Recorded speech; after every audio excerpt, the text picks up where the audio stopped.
انا حاسس بظلم، انا حاسه بقهر، انا حاسه ان الناس كلها جايه عليا، انا حاسس ان انا متضايق وحاسه ان انا مخنوقه، انا حاسس ان الناس بتتآمر عليا، انا حاسه دايما حاجات بتبقى متضايقه وحاجات بتحسسنا ان احنا في ناس هي اللي ممشيالنا حياتنا، وناس هي ليها تأثير كبير على حياتنا واحنا مظلومين ومش عارفين ممكن نعمل ايه.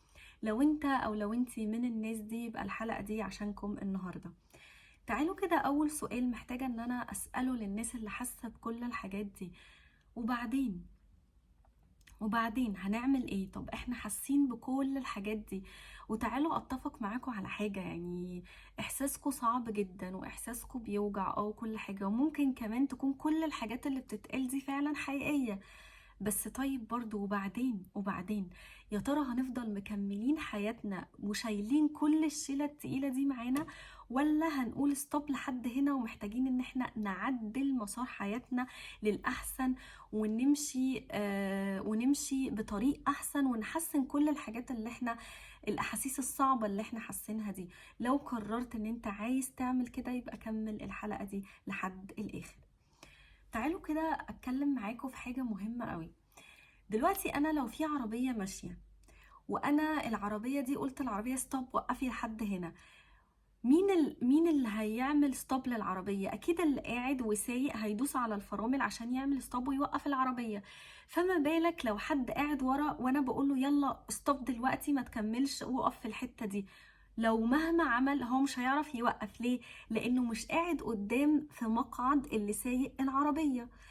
فدي هنا نقطة رقم واحد، أهم حاجة إن أنا أكون أنا اللي سايق حياتي، عشان أنا لما عاوز أدخل يمين، أما عاوز أدخل شمال، أما عاوز أكمل على طول، أما عاوز أقف، أبقى ليا قابلية إن أنا أعمل ده.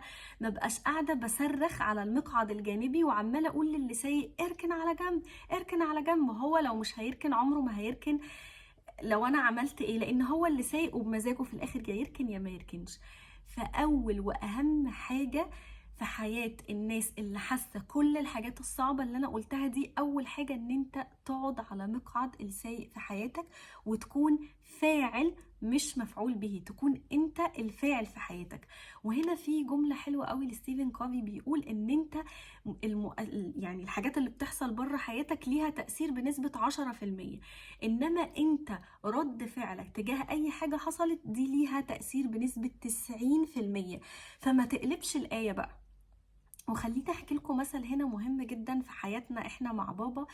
ان احنا واحنا صغيرين مامتي تعبت وجات لها جلطة وحياتنا اتشقلبت رأسا على عقب. فاللي حصل ساعتها ايه؟ اللي حصل ان بابا تحمل مسؤولية البيت، تحمل مسؤولية حاجات كتيرة قوي، وخلانا احنا الصغيرين بدل ما نحس ان البيت انهار، لا خلانا نحس الحمد لله ان ماما لسه موجود، الحمد لله ان ماما لسه في الدنيا واحنا اللي هنرعاها واحنا اللي هنهتم بيها. خلانا نتحمل المسؤولية، ومع تحملنا المسؤولية هو عمل احسن مثال ممكن نحس بيه ونشعر بيه احنا كأطفال. دلوقتي انا بترجم لكم ده بعد ما درست وفهمت، بس واحنا صغيرين انا ما كنتش دارسه، بس شفت يعني ايه حد حياته تنهار وهو يمسك الانهيار ده، وبقى مش بالعكس كمان، لا هو يسوق باتزان جدا لحد ما يوصلنا لبر امان.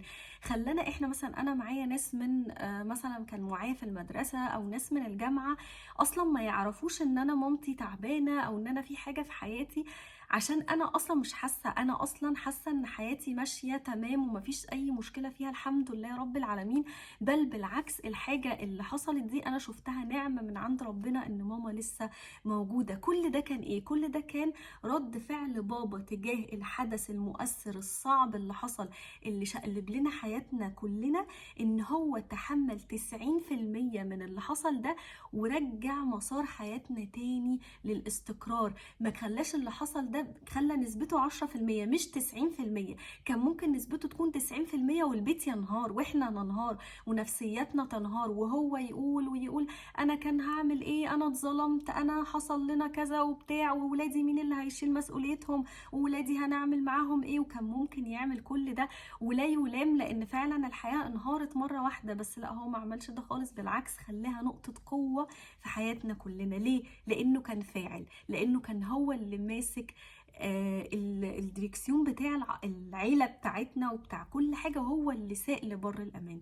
فعشان كان فاعل الموقف ما أثرش علينا يعني باللي كان ممكن يهد ويأثر على بيت تاني. دي أول حاجة، أكون فاعل في حياتي. تاني حاجة هي إن أنا أركز على مشاعري وعلى أفعالي وعلى أفكاري وعلى ردود أفعالي. ليه بقى؟ ليه؟ لأن هو ده بس اللي أنا أقدر أتحكم فيه. لو أنا فضلت مركزة مع فلانة قالت كذا، فلان عمل كذا، فلان حصل كذا، لا أصل هم السبب، لا أصل هم، طول ما أنا مركزة في الحتة دي، طول ما أنا ما هفضل في عقلية الضحية، طول ما أنا هفضل ألف ألف ألف في الدايرة المتعبة اللي احنا اتكلمنا عليها في أول الحلقة. عايز تخرج من الدايرة دي، اتحكم في أفكارك، في مشاعرك، في إحساسك، في ردود أفعالك وبس، لأن هو ده الحاجة الوحيدة اللي تقدر تتحكم فيها. حتى ولادنا ملناش إن احنا نتحكم فيهم. فمهم جدا نركز على أفكارنا، مشاعرنا، وطريقة تفكيرنا وردود أفعالنا، لأن دي حاجة الوحيدة اللي نقدر نتحكم فيها. رقم 3 هي حاجة مهمة أوي، سؤال بسيط أسأله لنفسي. لو مثلا حد عدى كده من قدامي وبصلي بصة مش تمام، فانا قعدت قلت ايه؟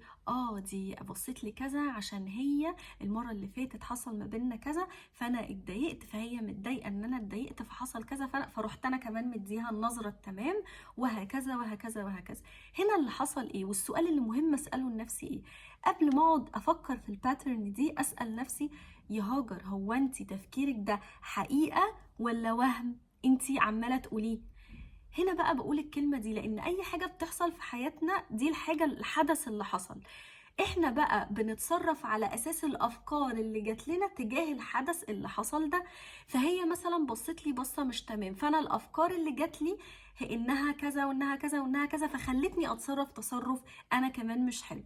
إنما لو هي بصت بصة، هو ده بس الحدث اللي حصل، هو ده بس الحدث اللي حصل، هي دي الحقيقة اللي حصلت، فخليني ماشية على طول في الحاجة اللي حصلت. هنا بابا دايما بيقول لنا جملة مهمة قوي، بيقول لنا: انا ماليش غير اللي انا شايفه قدامي. يعني مثلا اقول له: يا بابا اصل كذا، اصل حصل. لا لا لا يا هاجر، انت مالكيش غير اللي انت شايفاه بعينك.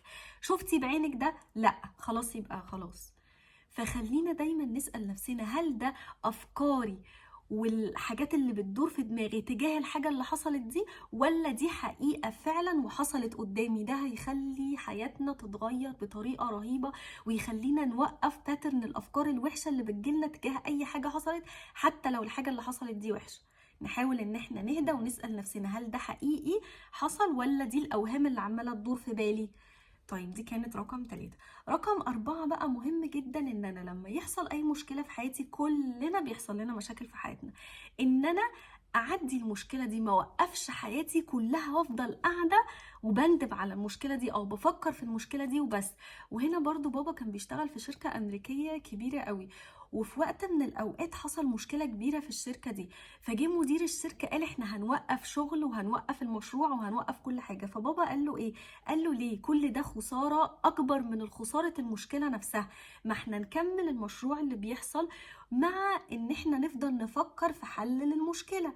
وفعلا المدير خد برأيي وعمل بيه، وهو كل ما تحصل لنا اي مشكلة في حياتنا يروح جايب لنا المثل ده، يقول لنا: يعني الخسارة اللي حصلت دلوقتي دي انا هزود الخسارة خسارة بان انا اوقف حياتي جنب المشكلة دي؟ لا، انا هكمل حياتي مع ان انا هكمل في ان انا افكر في حل للمشكلة اللي حصلت في حياتي دي. الاتنين بالتوازي، فبدل ما تبقى الخسارة خسارة واحدة، لا دي هتبقى خسارتين وثلاثة واربعة وخمسة وعشرة. فمحتاجين ان احنا نكمل الاتنين في مسار واحد وندور على حل لمشاكلنا، ما نفضلش قاعدين حاطين ايدنا على خدنا عشان في حاجة وحشة حصلت في حياتنا او حاجة اتغيرت او.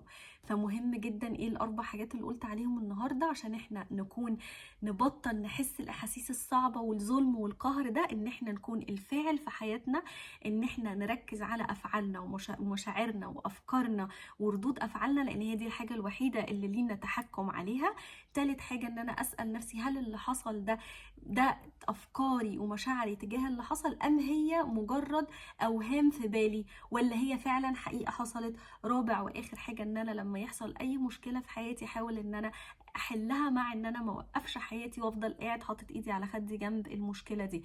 دول حاجات مهمه جدا نعملهم لو احنا حاسين ان احنا مظلومين ومقهورين وضحيه في حياتنا، عشان نعدل مسار حياتنا ونكون احنا الفاعل في حياتنا.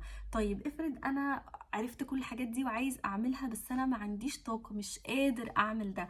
هنا هيجي دور ان انا اقول لكم الفرق بين ان انا فصلت وخدت اجازه، او ان انا شحنت نفسي وشحنت طاقتي عشان ارجع اقدر اعمل اي حاجه احنا بنقولها او احنا عايزين نعملها في حياتنا. فهو ده موضوع الحلقه المره الجايه، انا ازاي افصل وازاي اشحن عشان اقدر ان انا ارجع حياتي تاني، وان انا انتج كده، ان انا يكون عندي طاقه وعندي قدره ان انا اعمل حاجات احسن. ده موضوع حلقتنا المره الجايه ان شاء الله، الحلقه الثامنه من وعلمني ابي، عشان دي كانت الحلقه السابعه. فنتقابل ان شاء الله المره الجايه، احتمال كبير تكون لايف. خلوني هقول لكم على البيج قبلها عشان برضو تبقوا عارفين. اشوفكم على خير ان شاء الله.